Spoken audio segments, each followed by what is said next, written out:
on Sunday morning. Because when people come to church, they expect to hear a passage that's hopeful or uplifting or strengthening or has some easily graspable moral at the center of it. And this passage isn't that. And he's exactly right.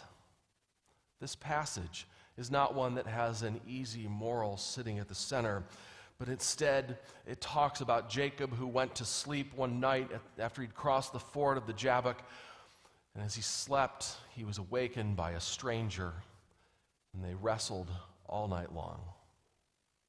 What on earth is going on in this passage? As we think about this passage, I think it's hard to understand outside of the context of Jacob's whole life. If you look at the passages about Jacob in the book of Genesis, what you find is that Jacob was one of the most difficult people in all of Scripture, and he was probably one of the least honest.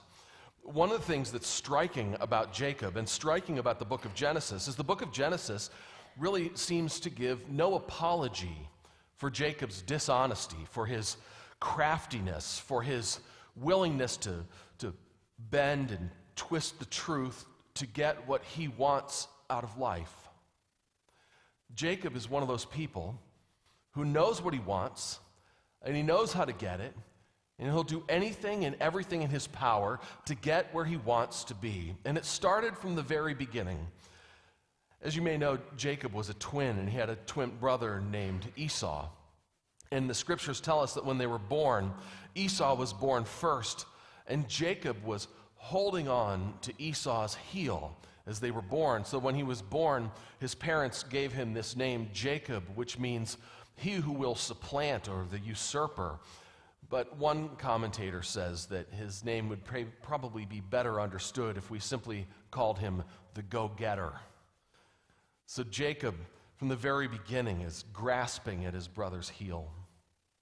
And then the next scene where we see Jacob and his brother, we find that Jacob is his mother's favorite, and his brother Esau is his father's favorite. And Esau is a hunter, and Jacob is a great indoorsman.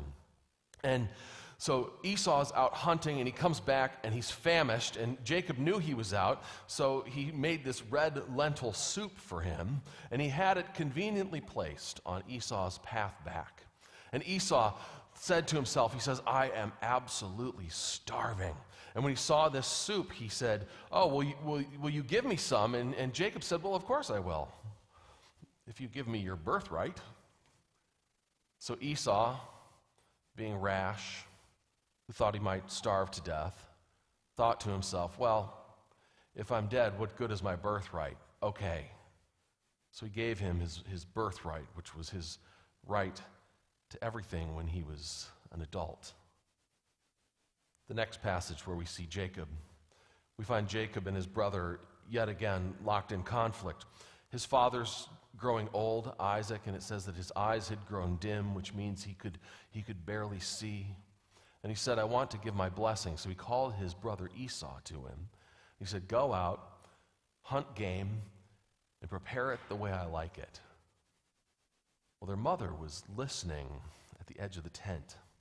And she heard this, and as Esau went out, she called Jacob, and she said, Jacob, quick, go and put on Esau's clothes. And since Esau's hairy and you have smooth skin, take an animal skin and put it on your hands and on your face so that when your father touches you, he thinks that you're your brother. And I'll make up a stew just the way he likes it, and you'll serve it, and then he will bless you. So they carry out this plan, and Isaac, although he's skeptical, believes that Jacob is Esau, and Jacob steals this blessing from Esau. Now, a blessing in Jacob's time was not like a blessing in our time. It's not like, hey, go and be blessed. It was a statement about your future. It was a statement about giving you all the things that were yours. It was sort of like reading out someone's will. It was saying what was going to happen. And Jacob had stolen this from Esau, and Esau showed up, and he goes in to see his father, and his father's like, I already blessed you. And he's like, no, you didn't. He cries, and he weeps, and he runs off. And then Esau is filled with rage. So Esau decides that as soon as his father's gone, he's going to kill his brother Jacob. Well, Jacob's mother decides that it's a good idea if Jacob goes off and finds a wife and gets away from his angry brother. So he goes off and lives with his uncle Laban, which is her brother, and goes and lives with him. And over time, they kind of both snooker each other out of some things. But in the end, Jacob ends up essentially manipulating the situation. So he gets the vast majority of Laban's flocks and his wealth. And Laban has grown utterly weary and tired of Jacob. So he tells him to go. And Jacob tries to sneak off in the middle of the night. This passage that we read this morning happens just after Jacob and Laban have parted ways. And Jacob has prayed to the Lord that he would protect him and watch over him and give him all that his heart desired. So Jacob was on his way back home to claim the birthright that he'd taken, to claim the blessing that he'd stolen, and to take it all as his own. But there was a problem. There was someone in the way. It was his brother Esau. So Jacob put together an elaborate plan to meet his brother Esau, so that when we saw him, he'd be in his good graces. So he took all of his people and he put them in various groups, and each of them were bearing gifts because he wanted to butter Esau up, and he, of course, put himself at the end of the line. So in the passage that we read, it says that he and his whole family crossed the ford of the Jabbok, and then he said he sent his wife and his children on ahead, and Jacob stayed behind. I think because Jacob wanted to be as far away from Esau as humanly possible, that he'd have to go through everybody else before he finally got to Jacob, and here is Jacob by himself. Now, here's the thing about Jacob in this passage and in the Old Testament. Jacob was a go-getter. Jacob knew what he wanted and knew how to get it. Jacob was, by every measure of the world, a success. Jacob was the kind of person that many of us know. He was the kind of person who was willing to bend the truth, to say something that's a little bit false, to come up with his own set of facts, so that he could get exactly what he wanted. Jacob was the kind of person who got ahead in the world. Jacob was a person who pursued his goals. Jacob was someone who knew what he wanted, and he wanted everything. And here's Jacob at this incredible moment in his life when he's just about to have it all. And what he thinks to himself is, I just have one more barrier in my way, my brother Esau. And he goes to sleep that night thinking that the next encounter he will have will be with his brother. But God had other plans. This man showed up and wrestled with Esau throughout the night.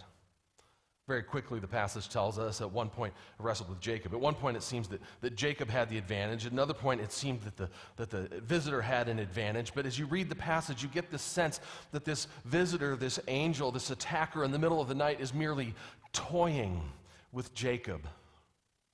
And they wrestle throughout the night. And Jacob is asking for what he's asked for his entire life. He wants the blessing. He wants the approval.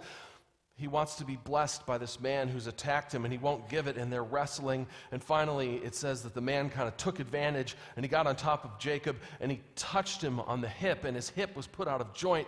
And Jacob, it says, would not let go. One commentator said that he held on like a drowning man.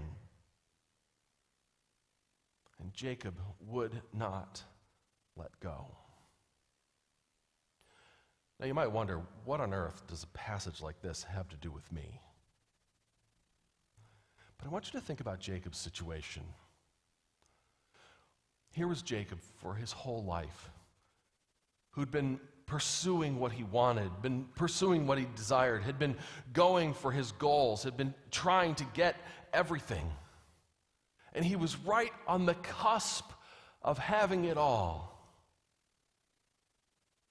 But yet it seemed that Jacob, when he was wrestling with this man who attacked him in the midst of the night, this angel, with God, there seems to be this kernel of dissatisfaction that Jacob had.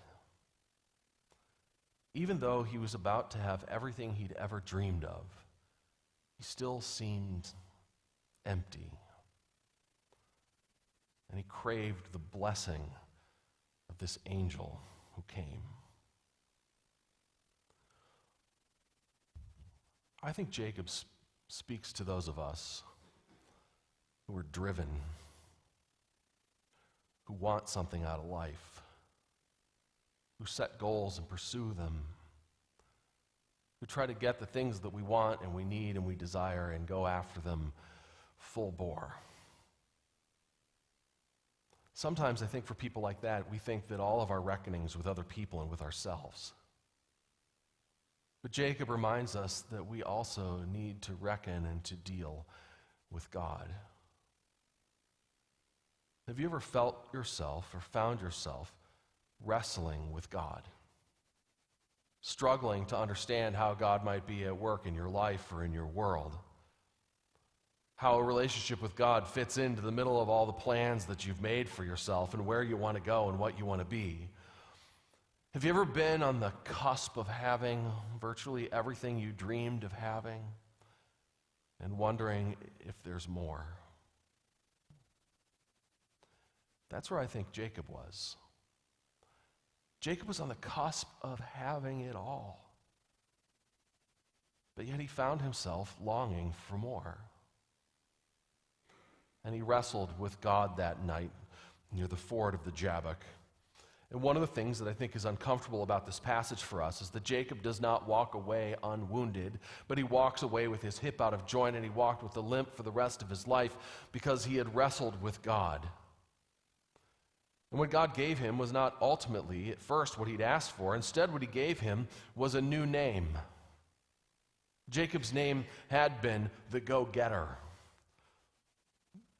But he was given this new name. He was given this name Israel, which is instead that he contended with God and with men and was not overcome.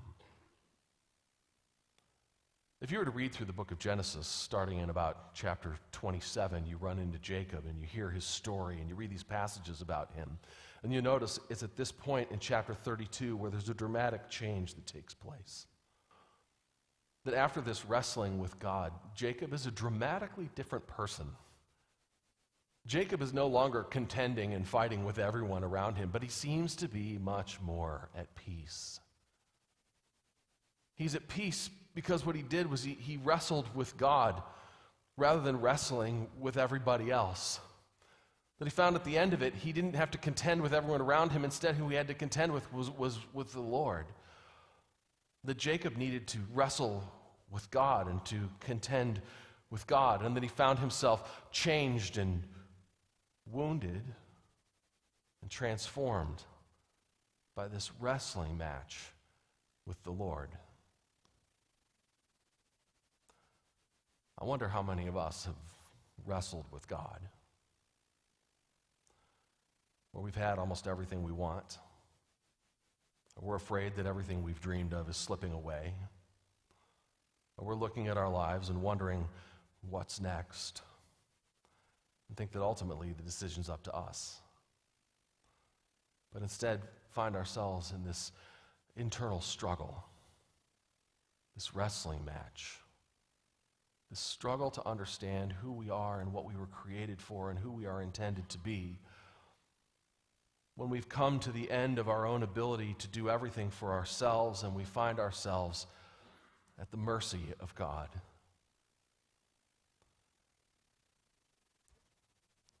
One of the most remarkable things about this wrestling match with God is this: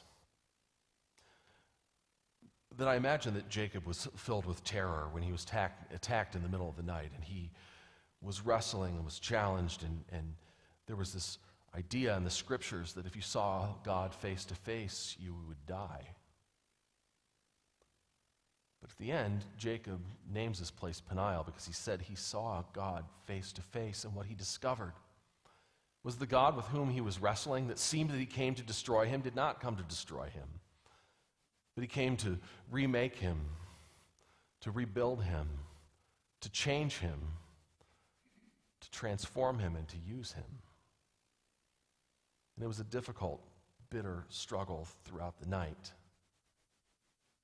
But yet, when Jacob saw this wrestling partner and looked into his face, he saw not a face that hated and wanted to destroy him, but a face that loved him more than he could know.